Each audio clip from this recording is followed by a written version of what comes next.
ഒരു പെണ്ണിന്റെ പേര് പറഞ്ഞേ. രേഷ്മ എസ്. എന്തോന്ന്? പെണ്ണിന്റെ പേര് രേഷ്മ എസ്. രേഷ്മ എസ്. ആരാണ് രേഷ്മ? ഒരു പെണ്ണ്. ഒരു പെണ്ണ്. ഒരു പെണ്ണിന്റെ പേര് പറയുമ്പോഴത്തേക്ക് നിങ്ങളുടെ മുന്നിൽ ഒരു പെണ്ണിരിപ്പുണ്ടല്ലോ, എന്റെ പേര് പറയാൻ പാടില്ലേ? നിന്റെ പേര് പറയാനല്ലേ പറഞ്ഞത്, ഒരു പെണ്ണിന്റെ പേര് പറയാനല്ലേ പറഞ്ഞത്.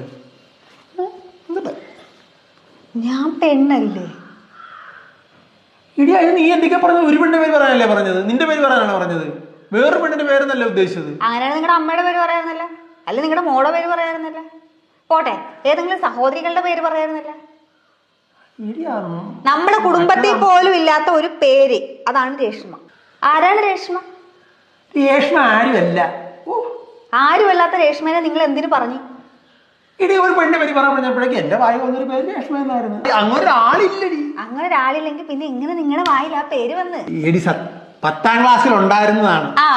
അപ്പൊ നിങ്ങളുടെ ഫോണൊന്ന് ചെക്ക് ചെയ്യേണ്ടി വരും.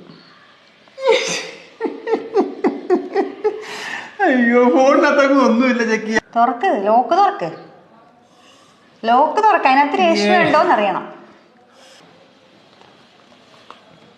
രേഷ്മ 1, രേഷ്മ 2, രേഷ്മ 3.